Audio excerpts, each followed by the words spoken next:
किसानों का मसीहा कहूं या 36 बिरादरी का नेता,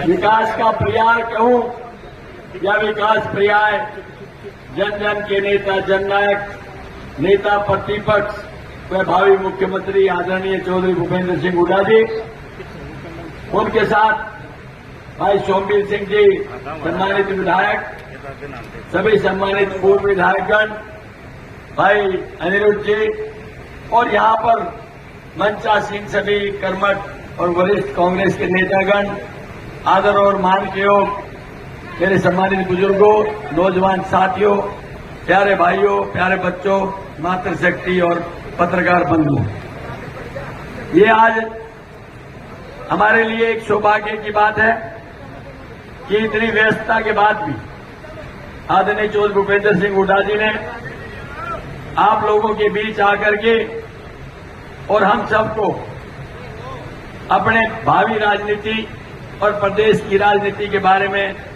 डिस्कस करने के लिए एक कार्यकर्ता सम्मेलन का आयोजन करने की बात कही। आप चौधरी भूपेंद्र सिंह हुड्डा जी को अच्छी तरह से जानते हैं, इतिहास साक्षी है इस बात का। अनेकों नेता आए और चले गए, कुर्सियां बदलती रही, नेता बदलते रहे, लेकिन इस हरियाणा के इतिहास के अंदर चौधरी बंसीलाल जी निर्माता के बाद में कोई विकास पुरुष आया तो वो चौधरी भूपेंद्र सिंह हुड्डा है, जिसका नाम 36 बिरादरी इस बात पे गर्व और घमंड करती है कि कभी उन्होंने अपने शासनकाल में किसी व्यक्ति को दुर्भावना से कार्य करने की बात नहीं की, मिलनसारता में कभी कोई कमी नहीं छोड़ी। आधी रात को भी किसी ने आवाज दी तो उस आवाज के साथ खड़े रहे। लेकिन आज राजनीतिक परिस्थितियां बिल्कुल भिन्न है। आपने देखा होगा 10 साल पहले का इनका कार्यकाल और आज 10 साल का भारतीय जनता पार्टी का कार्यकाल। इन लोगों ने जो वादे जनता से किए थे उनसे 100% ना करने का काम किया, निराश करने का काम किया, और आज इनकी कथनी और करने में अंतर स्पष्ट तौर पर नजर आता है। लोगों में एक मंथन और चिंतन है कि आखिर क्या इसी राज्य के लिए हमने अच्छे दिनों के इंतजार में लोगों को भारतीय जनता पार्टी ने जुड़ करके मतदान किया था। 10 साल से जो एंटी इनकम्बेंसी है, 10 साल से जो बेरोजगारी है, आज सर चढ़ करके बोल रही है।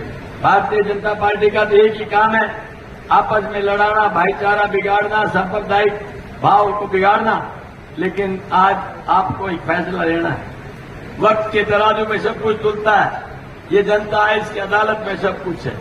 जनता से बड़ी कोई अदालत नहीं। कोई राजनेता कितना ही बड़ा क्यों नहीं हो, एक दिन वो जरूर इस जनता की अदालत में आकर के अपने कसौटी पर खरा उतरने का काम करता है। दोस्तों, भारतीय जनता पार्टी का जो घमंड है आज सर चढ़ करके बोल रहा है, लेकिन आम आदमी क्या कहता है, मत कर इतना गुमान है भाजपा के हुक्मरानों, हमने तो देखा है चढ़ते सूरज को भी ढलते।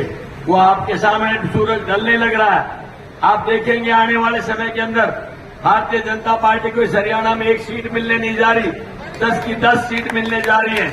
और उससे आने वाले समय के अंदर आपके लिए एक अच्छा सूर्य होता नजर आ रहा है। तो भूपेंद्र सिंह हुड्डा जी के नेतृत्व में आपके पास भेजा है, मैं इनका तहे दिल से धन्यवाद और शुक्रिया करता हूं। क्यों? क्योंकि जो भी यहां से भाई जाते थे एक ही बात कहते थे, टिकट तो जो साहब आपकी है, बाकी जीत हमारी है। तो भाई ये जीत आपकी है, टिकट तो इन्होंने कराई है, जीत आपकी है। एक एक भाई अपने आप को तो भूपेंद्र सिंह हुड्डा का एक सिपाही समझ करके चुनाव लड़े और सारे के सारे भाई अपना इलेक्शन समझ करके इसको लड़ेंगे, तो इसका मतलब बहुत कुछ है। इस चुनाव को साधारण मत लेना। इस चुनाव से 2 सत्ता परिवर्तन होंगे। एक प्रदेश के अंदर सरकार बनेगी जो भूपेंद्र सिंह हुड्डा जी के उसमें नेतृत्व में, और एक सरकार बनेगी इंडिया ब्लॉक के नेतृत्व में। तब जाकर के आपसे ये बात साबित हो पाएगी। इस बात की ध्यान जरूर रखना आपको कि कहा जाता है कि पल की गलती सदियों तक छेदती है, लम्हों की गलती सदियों तक छेदती है। तो आप लोगों ने ध्यान करना है, बटन दबाते वक्त अपने दिल से हाथ रखना। क्या भूपेंद्र सिंह हुड्डा जी का राज और आज 10 साल से भाजपा का राज, कहीं आपको कोई कमी लगी उसमें? और आज इनके कार्य के अंदर, राज के अंदर कोई ऐसी चीज लगी जिससे हम कह सकते हैं कि हमारे लिए गर्व की बात है? इसलिए मैं अच्छे भविष्य के लिए और उज्जवल भविष्य के लिए कामना करनी है, प्रदेश की स्थिति सुधारनी है, तो आपको तो भूपेंद्र सिंह हुड्डा जी के दिए हुए निर्देशों के अनुसार काम करना है।